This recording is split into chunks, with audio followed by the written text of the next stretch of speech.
آیت نمبر 63 وعباد الرحمن.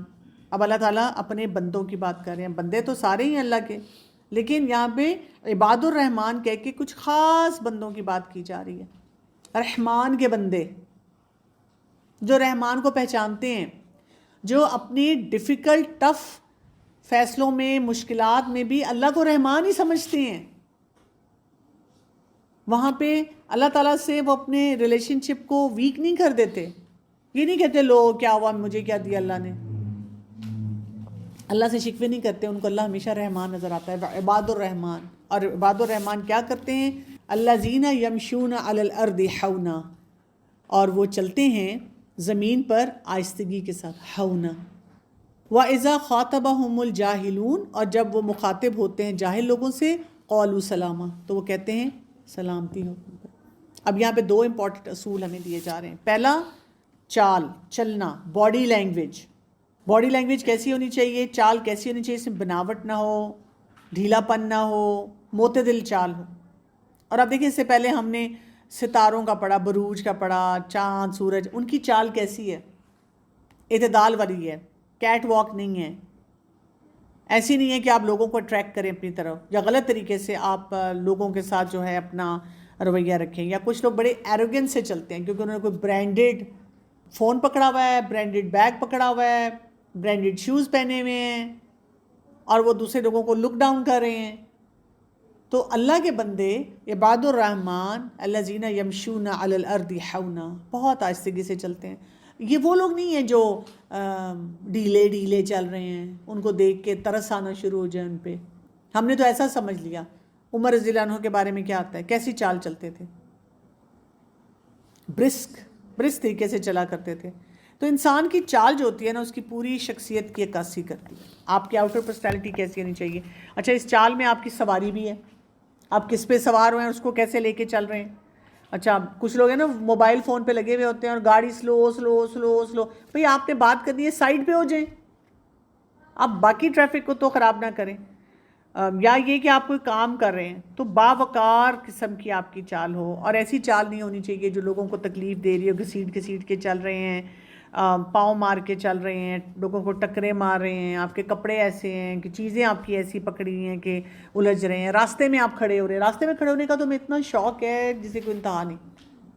کبھی نہیں ہم نے دیکھنا کہ ہم راستے میں کھڑے ہو کے بات کریں. اسی طرح اگر کہیں قرآن کا درس ہو رہا ہے، کوئی کلاس ہو رہی ہے، تو ایک تو ہم لیٹ آئے ہیں اور دروازے میں آ کے بیٹھ جاتے ہیں.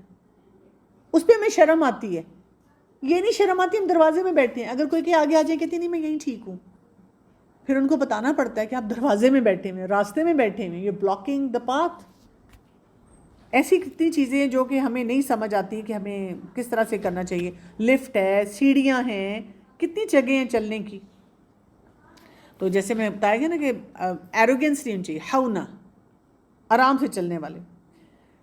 ایک حدیث میں آتا ہے، ابو ہریرہ رضی اللہ عنہ سے روایت ہے کہ آپ صلی اللہ علیہ وآلہ وسلم جب چلتے تو تیز رفتار سے، گویا آپ کے لیے زمین کو لپیٹ دیا گیا. سستی سے نہیں چلتے تھے. ایک مرتبہ عائشہ رضی اللہ عنہا نے دیکھا کہ ایک آدمی بہت لڑکھڑا کر ڈھیلا ڈھیلا چل رہا ہے. تو آپ نے پوچھا یہ کون ہے؟ جب ان کو بتایا گیا کہ قرآن پڑھنے والا شخص ہے، تو اس پر وہ کہنے لگی کہ عمر سیدۃ القرا تھے، اور جب وہ چلتے تھے تو قوت کے ساتھ چلتے تھے، مارتے تو قوت سے. باوقار چال کا مطلب پھر کیا ہے کہ انسان بیمار نہ نظر آئے، آپ کی برسک واک نظر آئے. عائشہ رضی اللہ عنہا نے کہا کہ ان سے زیادہ قرآن پڑھنے والا کون تھا؟ عمر رضی اللہ عنہ سے زیادہ قرآن پڑھنے والا کون تھا؟ اور وہ جب چلتے تھے تو کتنے برسلی چلتے تھے، آپ کو یہ نہیں نظر آتا. اسی طرح عمر رضی اللہ عنہ سے روایت ہے کہ آپ صلی اللہ علیہ وسلم اس طرح چلتے جیسے نشیبی زمین پر آ رہے ہیں. جسے انسان جب نیچے آتا ہے تو پاؤں جماتا بھی ہے اور برسک بھی چلتا ہے. تو یہ وہ چال ہے جو کہ پسند کی گئی. اس کو ہونا کہا گیا، آہستگی سے چلنا. اس کا یہ مطلب نہیں ہے کہ آپ ایسا ڈھیلا چلیں کہ آپ کوئی کام ہی نہیں صحیح طرح سے کر رہے. اس کے بعد کیا کہا گیا؟ وَإِذَا خَاطَبَهُمُ الْجَاهِلُونَ، اور جب وہ مخاطب ہوتے ہیں جاہل لوگوں سے، قَالُوا سَلَامًا، تو وہ کہتے ہیں سلام. اچھا، ہمارے لوگوں نے یہ آیت پڑھی بھی ہے، یہ بڑی کامن آیت ہے. اس پہ لوگ کیا کرتے ہیں؟ لوگ کیسے بات کرتے ہیں؟ لوگ کہتے ہیں تم جاہل ہو، قرآن میں تمہارے بارے میں آئے السلام علیکم، اور وہیں پہ لڑائی شروع ہو جاتی ہے. جاہل کون ہے؟ آپ جانتے نہیں ہیں، آپ کو علم نہیں ہے. کچھ لوگ ایسے جاہل ہوتے ہیں جو جاننے کے باوجود ان کے اندر سنکڈ ان نہیں ہوتا، ان کو نہیں سمجھ آتی کہ ہمیں کس طریقے سے یہ سارے معاملات کو لے کے چلنا چاہیے. وہ بدسلوکی کرنے والے لوگ بھی ہوتے ہیں جو بدسلوکی کر جاتے ہیں، بدتمیزی کر جاتے ہیں، ان کو گفتگو کے آداب نہیں آتے، وہ پرووک کرتے ہیں، خود غلط کام کر رہے ہوتے ہیں. تو یہ کہا گیا کہ جب آپ کا معاملہ ایسے لوگوں سے ہوتا ہے جو جاہل ہیں، ان کو نہیں پتہ، قولو سلامہ، آپ کی طرف سے سلامتی جانی چاہیے. آپ کا طریقہ وہ نہیں ہونا چاہیے جو ان کا ہے، آپ کے وہی رویے نہیں ہونے چاہیے. ہم کہتے ہیں میں نے بڑا برداشت کیا، لیکن دیکھیں پھر میں بھی تو انسان ہوں. ہم اپنے تمام غلط رویوں کو جسٹیفائی کیسے کرتے ہیں؟ with other person's behavior. اس نے یہ کیا سو میری بس ہوگی، پھر میں نہیں کنٹرول کر سکی، پھر مجھے کچھ نہ کچھ تو کرنا ہی تھا. ایک حدیث میں جیسے آتا نا کہ ایک شخص رسول اللہ صلی اللہ علیہ وسلم کے پاس آیا اور اس نے کہا کہ میرے کچھ رشتہ دار ایسے ہیں کہ میں ان سے میل جول رکھنا چاہتا ہوں مگر وہ مجھ سے قطع تعلق کرتے ہیں، میں ان سے بھلائی کرتا ہوں مگر وہ مجھ سے برائی کرتے ہیں، میں ان کی طرف سے زیادتی برداشت کرتا ہوں، وہ مجھ سے جہالت برتتے ہیں. تو آپ صلی اللہ علیہ وسلم نے فرمایا تھا اگر تو ایسا ہی ہے جیسا تو نے کہا تو پھر ان کو خاک پھونکتا رہے، پھر ٹھیک ہے، لیٹ اٹ بی دیٹ وے.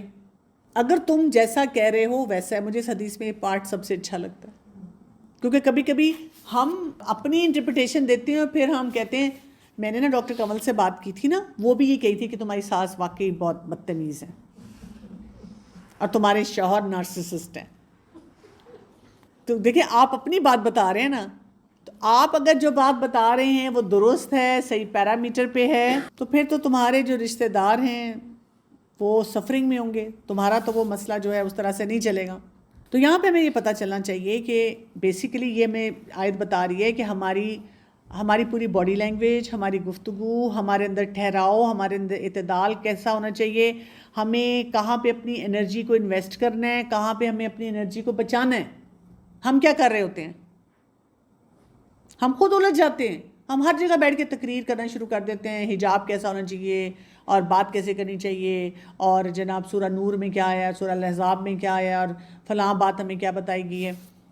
جو انسان آپ لوگوں کی پرسنالٹیز کو ریڈ کریں، جاہل انسان یا تو بدتمیز انسان ہے، اس نے ہر دفعہ بدتمیزی کرنی ہے، اس نے پوک کرنا ہے آپ کو، آپ پہلے پریپیئرڈ جائیں. قولو سلام، آپ ویل پریپیئرڈ جائیں کہ اس نے مجھے تنگ کرنا ہے تو میں نے اس کے ساتھ ایسی بات کرنی ہے، بس اتنی ہی بات کرنی ہے، بس اس سے آگے اس پہ کوئی بات نہیں کرنی.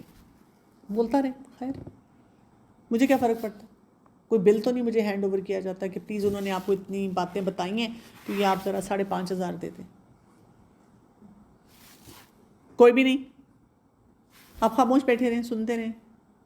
قول سلام، آپ نے اپنے آپ کو بتانا ہے میں نے سلامتی سے اپنے آپ کو یہاں نکالنا ہے، ڈیفینسو نہیں ہونا، اریٹیبل نہیں ہونا، میرا پارا نہیں چڑھنا چاہیے، مجھے فرق نہیں پڑنا چاہیے. It should not matter to me. مجھے اپنے آپ کو بتانا ہے یہ شخص اگر اس کو سمجھ ہوتی کیا یہ فیصلہ کرتا، اس کو اللہ کی معرفت ہوتی تو کیا یہ ایسا فیصلہ کرتا؟ یہ کبھی بھی نہ کرتا. مجھے اس کے لیے بلکہ دعا کرنی چاہیے اللہ تعالیٰ اس کو معرفت دے اپنی.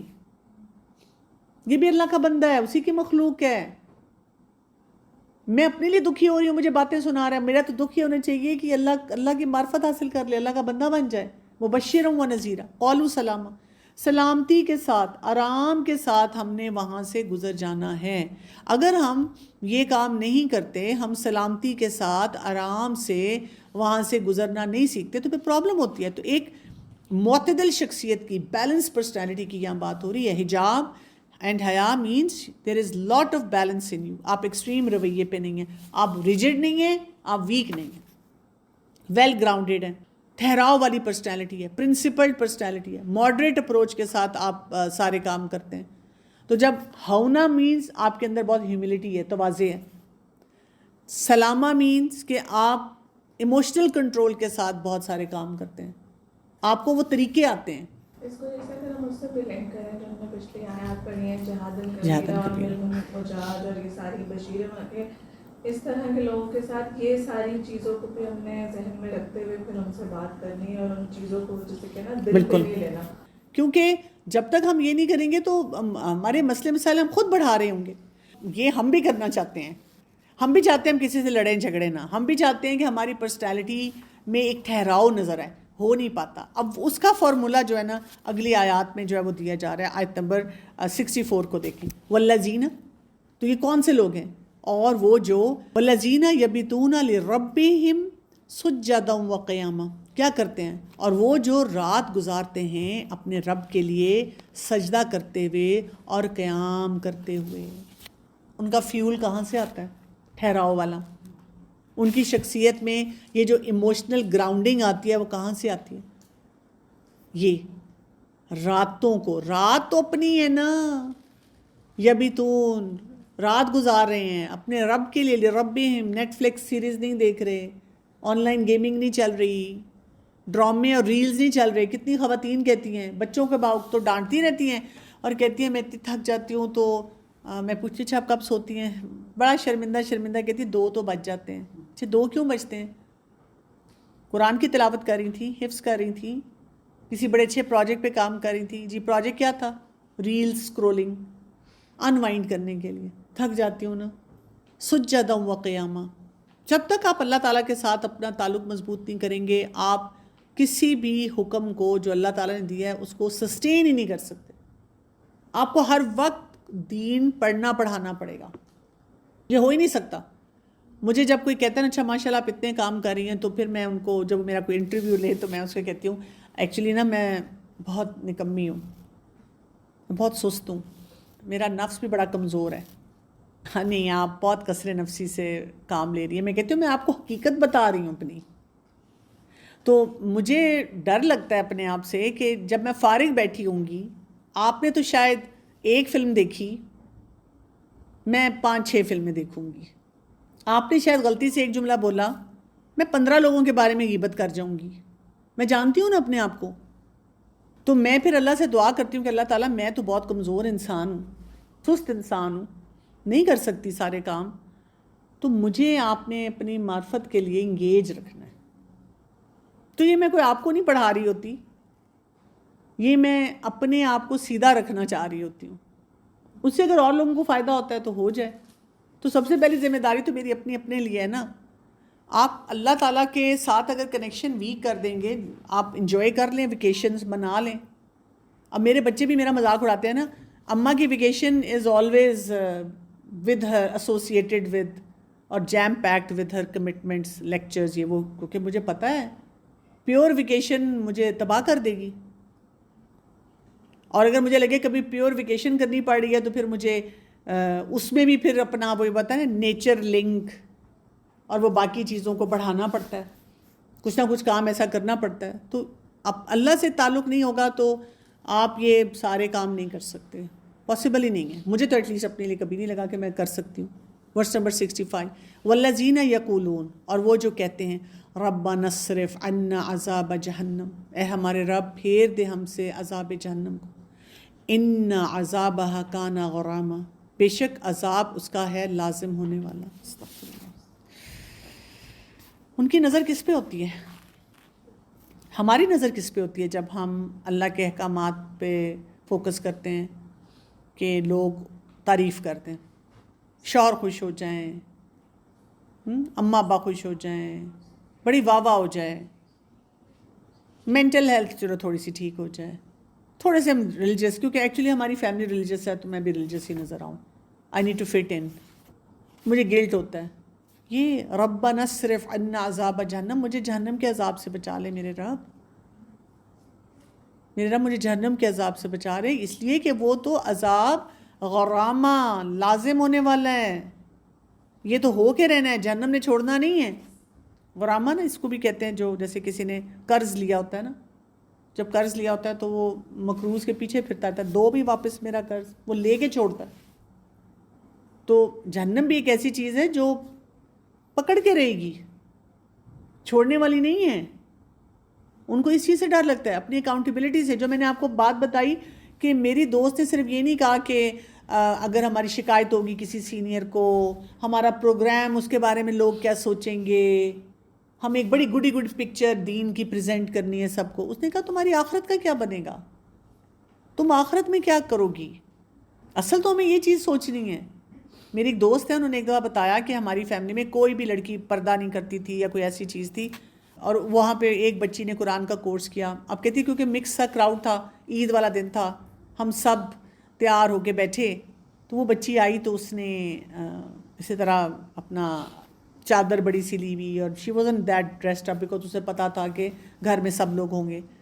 تو کہتی میں نے اس کو کہا کہ تم تیار نہیں ہوئی. اس نے کہا کوئی بات نہیں, کوئی بات نہیں پھپھو, جنت میں جا کے. اب وہ ایک ینگ گرل ہے, کوئی 16-17 سال کی بچی ہے, and it's many years back جب اس نے مجھ سے شیئر کیا, میں اس وقت پریشان ہو گئی کہ کیا اس بچی کی بات میں گہرائی تھی کہ اس نے کہا جنت میں. کوئی بات نہیں. ہم کہتے ہیں میں فرسٹریٹ ہو گئی ہوں, میرا بال کھولنے کو دل چاہتا ہے, میرا یہ کرنے کو دل چاہتا ہے. 80-90 سال اگر فرض کریں آپ کے ایسے حالات بھی ہو گئے کہ آپ نہیں کر سکے. آسیہ علیہ السلام کو یاد کریں تو ہمیں کیا سمجھ آتی ہے, کیا انہوں نے دیکھا تھا جب ان کو اتنا سیویئر ٹارچر فرعون دے رہا ہے, رب ابنی لی عندک بیت فی الجنہ.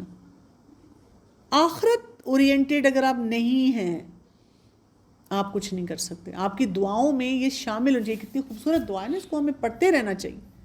اور پھر انہوں نے کیا کہا, پھر آگے اس میں کیا آ رہا ہے, آیت نمبر 66, انہا ساعت مستقرا و مقاما, بے شک وہ بہت برا ٹھکانہ ہے اور بہت بری قیام گاہ ہے.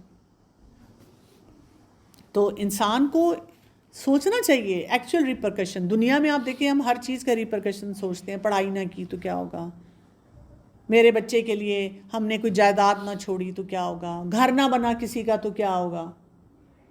لیکن آخرت میں وہ جو مراحل ہیں ان کے بارے میں سوچنا کتنا ضروری ہے.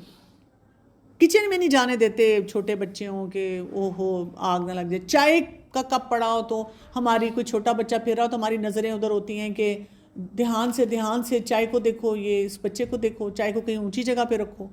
یعنی we are so particular about anything which can harm us, لیکن اصل جو ہارم ہے وہ نہیں سوچتے. تو یہ جو بات ہو رہی ہے نا آپ کی پرسنالٹی کا اعتدال, وہ آ ہی نہیں سکتا جب تک آپ کے اندر یہ ایک فیکٹر جو ہے نا وہ اسٹرانگ نہ ہو جائے. اللہ آپ کو جزائے خیر دے بہت زیادہ. جب ٹیسٹ آتا ہے نا آپ کو پتا ہے تو زندگی میں تو اس وقت نا کچھ چیزیں آپ کو معلوم ہے میری زندگی کا, تو کچھ چیزیں آپ کے دل کو لگ جاتی ہیں. پھر میں ہر وقت نا میں نے آپ کا وہ جملہ پچھلے 2 ہفتوں سے بہت اپنا آپ کو ریکال کرایا کہ تم دل پہ کیوں یہ گھسا دیا, کوئی بات نہیں, دنیا کی چیز ہے. آخرت میں تو اللہ کے سامنے کلیئرٹی ہونی چاہیے بس. تو دنیا میں تو لوگ بہت کچھ کہتے ہیں, پھر وہ غم دنیا کے چھوٹے ہو جاتے ہیں جملے کے بعد. ایسے ہی ہے. آپ دیکھیں اگر آپ کو کوئی حجاب پہ بھی کچھ کہہ دیتا ہے, آپ کی کسی پرسنالٹی پہ کہہ دیتا ہے, یا کوئی اور بات کرتا ہے, دنیا کے غم میں بڑے ہیں, مطلب یہ ہمارا دل پھاڑتے ہیں. دیکھیں ہم انبیاء کے بارے میں پڑھتے ہیں, ایسے ہی غم جو تھے وہ ان کو بھی ہٹ کرتے تھے. یہ نہیں تھا کہ ان کو ہٹ نہیں کرتے تھے, لیکن اس غم کو وہ چھوٹا ہی رکھتے تھے. وہ اپنی پریکٹسز, اپنے کاموں کو خراب نہیں کرتے تھے. وہ سلسلہ جو ان کا تھا نا اس کو وہ ٹھیک رکھتے تھے. پھر اس کے بعد ورس نمبر 67, والذین اذا انفقوا, اور وہ لوگ جب وہ خرچ کرتے ہیں, لم یسرفوا ولم یقتروا, اور نہ وہ اسراف کرتے ہیں نہ وہ بخل کرتے ہیں, وکان بین ذالک قواما, اور ہوتا ہے درمیان ان کے ایک معتدل طریقہ. اب آپ دیکھیں بیسیکلی کیا بتایا جا رہا ہے. فرقان آپ کو تب آتا ہے جب آپ ایک بیلنس پرسنالٹی کے ساتھ ہوتے ہیں, اور بیلنس پرسنالٹی آ نہیں سکتی جب تک آپ اللہ تعالیٰ کے ساتھ اپنے تعلق کو مضبوط نہیں کرتے, آخرت کے جو پورے سٹیپس ہیں ان کو بھی بیلنس میں نہیں لاتے, خوشخبریاں بھی اور آخرت کے وہ جو سارے مسائل ہیں ان کو بھی دیکھنا کتنا ضروری ہے. تو یہ لوگ جب خرچ کرتے ہیں, آپ کو پتہ ہے نا اسپینڈنگ جو ہمارا خرچ ہے نا وہ بتاتا ہے کہ ہمارے اندر حکمت کتنی ہے. اگر آپ کے اندر فائنینشیل اسمارٹنیس ہے نا تو رشد آپ کا وہاں سے پتہ چلے گا. آپ کی اسپینڈنگ کیسی ہے, آپ کتنی ایموشنل اسپینڈر ہیں. اور ان میں کیا ہے, یسرفو ولم یقتروا, نہ وہ اسراف کرتے ہیں اور نہ ہی وہ بخل کرتے ہیں. اب اسراف اور بخل کو بھی نا ہم نے صحیح طرح سے انڈرسٹینڈ کرنا ہے. اسراف کیا ہوگا, اسراف ہم سمجھتے ہیں کہ کوئی بہت زیادہ جو ہے وہ اسپینڈ کرتے, تو ایک تو وہی ہے ناجائز چیزوں پہ اگر آپ اسپینڈ کرتے ہیں, ناجائز چیز ہو چاہے آپ تھوڑی سی اسپینڈنگ بھی کریں وہ اسراف ہو جائے گا. دوسرا آپ حد سے بڑھ گئے ہیں. اب حد سے بڑھنے کے لیے دیکھیں ہمیں کوئی کرائٹیریا نہیں دیا گیا, ہمیں کوئی کمیونزم نہیں سکھائی گئی کہ ہر مسلمان عورت کے پاس صرف 5 جوڑے ہونے چاہیے, یہ نہیں میں بتایا گیا. ہمیں عرف بھی دیا گیا ہے کہ آپ اپنے سیٹ اپ کے مطابق تھوڑا سا دیکھ لیں. ہمیں اور اندر ایک کرائٹیرین بھی دیا، ہمیں خود سمجھ آ جاتی ہے واقعی میرے پاس اتنے کپڑے ہیں. اچھا آپ کو شوق ہے کپڑے بنانے کا تو، اور اللہ نے آپ کو دیا بھی ہوا ہے، نوازا بھی ہوا ہے، تو جو کپڑے آپ نے بنائے ہیں وہ دے دیں. میری ایک ریلیٹیو ہیں، ان کی اپنے خاندان میں کچھ بچیاں ہیں جو اتنی افورڈنگ نہیں، لیکن ویسے وہ اچھے سیٹلڈ ساری فیملی ہے. تو وہ کہتی ہیں کہ میں ہر سال جو برانڈڈ کپڑے بناتی ہوں میں سارے اٹھا کے ان کو دے دیتی ہوں، ان کو میرا سائز پورا آ جاتا ہے اور میں اپنے لیے نئے سارے بنا لیتی ہوں. تو ٹھیک ہے، اب اگر آپ کو لگتا ہے کہ آپ کا انوائرمنٹ وہ ہے تو اسراف کو آپ نے خود سمجھنا ہے کہ کیا ہے. اسی طرح اگر آپ ریاکاری یا دکھاوے کے لیے کرتے ہیں، یہ بھی اسراف میں آ جاتا ہے. آپ اس کو پھر کیسے دیکھیں گے، کیسے مینیج کریں گے. اور بخل کیا ہوگا؟ بخل یہ ہوگا کہ اس کو ویسے تو ہم بیسیکلی وہی کہتے ہیں بہت کم کرنا. اگر آپ جائز جگہوں پہ بھی ضرورت سے کم خرچ کرتے ہیں وہ بھی بخل ہوگا. یعنی آپ کے گھر میں آپ کو پتہ ہونا چاہیے کہ کتنے افراد ہیں اور ان کی منیمم ریکوائرمنٹ کیا ہے جو ان کو ملنا چاہیے، اور آپ افورڈ کر سکتے ہیں. آپ دیکھیں کچھ مرد حضرات کیا کر رہے ہوتے ہیں کہ گھر میں وہ بالکل گن کے تھوڑی سی چیز دیتے ہیں اور باہر شاہ خرچ. باہر لوگ کہتے ہیں واہ جی واہ، ان سے جیسا تو اچھا کوئی بندہ ہی نہیں ہے، ہمیں کیا کھانے کھلاتے ہیں، کیا سیر سپاٹے کراتے ہیں، کتنی سروس دیتے ہیں. کچھ لوگ کیا کرتے ہیں اپنی ماں بہنوں کو اتنا دے رہے ہیں لیکن بیوی بچوں کو نہیں دیتے، وہاں پہ اتنا روک روک کے رکھتے ہیں. تو ہمیں سمجھ آنی چاہیے نا کہ یہ بخل ہوگا. جائز جگہوں پہ بھی ضرورت سے کم نہیں آپ خرچ کر سکتے. اسی طرح اگر آپ نیکی کے کاموں پہ نہیں خرچ کرتے، اپنے گھر والوں کو سب کو تو آپ صحیح دے رہے ہیں لیکن یہ بھی بخل ہو جائے گا کہ نیکی کے کام کے لیے آپ کے پاس کبھی پیسے ہی نہیں ہوتے. رسول اللہ صلی اللہ علیہ وسلم نے فرمایا انسان کا سمجھدار ہونا اپنی گزران میں میانہ روی اختیار کرنا ہے. دوسری حدیث میں آتا ہے بہترین صدقہ وہ ہے جس کے بعد انسان خود بھی محتاج نہ ہو. یہ نہیں کہ اب سارا کچھ دے کے بیٹھ جائیں. اب آپ سوچیں وَكَانَ بَيْنَ ذَلِكَ قَوَامًا، اور ہوتا ہے درمیان اس کے اعتدال. تو یہ چیزیں جو ہے نا آج ہم جو سمجھ رہے ہیں، اگر آپ دیکھیں جیسے میں نے آپ کو کہا تھا کہ یہ دیکھیں کہ ایک پورا پیکج ہے. کور ٹریٹس ہیں جب ہم دیکھتے ہیں کہ مجھ میں بیلنس ہونا چاہیے، مجھ میں اعتدال ہونا چاہیے. وہ کیا ہوتا ہے؟ آپ کے اندر ہونا، ہیوملٹی ہو، آپ کی باڈی لینگویج، سلامتی، ایموشنل کنٹرول ہو، ہر جگہ آپ لڑنے والے نہ ہوں. پھر اسپریچل آپ کے اندر کوئی ڈیپتھ ہو کہ آپ قیام اللیل اور اللہ کے راست مطلب یہ کام اللہ کے ساتھ کنیکٹ ہونے والے، آخرت کی فکر ہو، اکاؤنٹیبلٹی مائنڈ سیٹ ہو ہمارا. اور پھر قوامہ، ماڈریشن ہو، اسپینڈنگ میں ماڈریشن ہو ہماری، یہ بہت ضروری ہے. جب تک یہ بیلنس نہ ہو ہم کلیپس کر جاتے ہیں. ہم حیا کے اسٹینڈرڈ کو مینٹین نہیں کر پاتے کیونکہ ایموشنل جو ہمارے جذبات ہی اگر ہر وقت ہمیں بکھیرے رکھیں گے تو ہم کیسے کام کریں گے؟ ہماری انا ہی آگے آڑے آئے رہے گی، ایکسٹریمز پہ ہم موو کرتے رہیں گے. تو بیلنس لانا ہے ہم نے اپنی پرسنالٹی میں. فیصلے ایسے کرنے ہیں جو اللہ کو راضی کرنے والے ہوں. ریئیکشنز اپنے جو ہیں ان کو کنٹرول ہم نے کرنا ہے. تو جیسے جیسے آپ دیکھیں کہ آپ ان چیزوں کو پریکٹس کرتے جائیں گے، ان چیزوں کے بارے میں غور و فکر کرتے جائیں گے، آہستہ آہستہ آپ کی پرسنالٹی جو ہوتی ہے اس میں پھر ٹھہراؤ آنا شروع ہو جاتا ہے. آپ کو باتیں سمجھ آنی شروع ہو جاتی ہیں. نہ ہم نے اوور فلیکسیبل ہونا ہے، نہ ہم نے انڈر فلیکسیبل ہونا ہے، نہ ہم نے اس طرف فیصلہ کرنا ہے، نہ ہم نے اس طرف فیصلہ کرنا ہے. تو ہمیں کیا چیز سمجھ آتی ہے؟ ہمیں اپنے آپ سے ایک ہمارے دماغ میں ماڈل ہونا چاہیے جہاں ہم نے فیصلے کرنے ہیں نا. ہمیں اپنے آپ سے پوچھنا چاہیے کہ میں یہ اللہ کی خاطر کر رہی ہوں، یہ ہونا جو ہے میری جو چال ہے یہ تواضع کی وجہ سے، ہیوملٹی کی وجہ سے، ٹرولی ہمبلنگ ایک کام ہے جو میں کر رہی ہوں، یا اٹینشن سیکنگ ہے. اس پہ صرف گلٹ پہ نہ جائیں، ٹھیک کر لیں. اسی طرح میں کتنی ری ایکٹیو ہو جاتی ہوں اپنی اپروچ میں، تو وہاں پہ بھی سیکھ لیں کہ میں نے کیسے پرو ایکٹیو ہونا ہے، اپنے جذبات کو کیسے سیٹل کرنا ہے. پھر یہ کہ اللہ تعالیٰ سے کنیکشن میں میرے کیا کیا ویکنیسز ہیں، مجھے کہاں کہاں اپنے اوپر کام کرنے کی ضرورت ہے. اچھا اسی طرح سے میں اپنا محاسبہ کیا اس طرح کرتی ہوں کہ جب مجھے حساب کتاب کا وقت آئے گا تو میں کوئی چیزیں جسٹیفائی کر سکوں گی یا میں نہیں کر سکوں گی. اور میرے اندر ایکسٹریم فیکٹرز کون کون سے ہیں، کیونکہ یہی آپ کی زندگی میں آپ دیکھیں کہ پھر آپ کو آئے گا. یعنی جو لوگ پیپل پلیزنگ میں چلے جاتے ہیں، ڈیزائرڈ بیسڈ لائف ہوتی ہے، تو وہ حجاب کیسے کریں گے؟ وہ نہیں کر سکیں گے. اسی طرح سوشل میڈیا کا پھر آپ کا بیلنس نہیں رہے گا، وہاں پہ آپ پریشان رہیں گے. اچھا آپ کو لوگوں نے پوک کرنا ہی کرنا ہے، کسی نے باتیں سنانی ہی سنانی ہیں آپ کے حجاب پہ، پھر آپ اس کو کیسے ہینڈل کریں گے؟ پیئر پریشر آپ کے پاس آنا ہی آنا ہے، ان چیزوں کو آپ نے کیسے ہینڈل کرنا ہے. تو یہ کوئی ایک چھوٹی چیز نہیں ہوتی ہے. حجاب یہی نہیں ہے بس آپ نے جی ایک دن جوش آیا یا آپ نے جی وہ فوراً آپ نے عبایا پہن لیا، اسکارف پہن لیا، اب آپ الجھے ہوئے پھر رہے ہیں. لوگ بھی کہتے ہیں یہ کیسی حجاب والی ہے. پوری پرسنالٹی کا ہمیں کوئی سکھاتا ہی نہیں ہے کہ یہ کام کیا جائے، اور ہم سیکھنے کے لیے بھی نہیں خود تیار ہوتے. اس پرسپیکٹیو سے ہم دیکھتے ہی نہیں ہیں کہ ہم نے کن ایریاز پہ کام کرنا ہے. سبحانک اللہم و بحمدک، اشہد ان لا الہ الا انت، استغفرک و اتوب الیک. السلام علیکم ورحمۃ اللہ وبرکاتہ.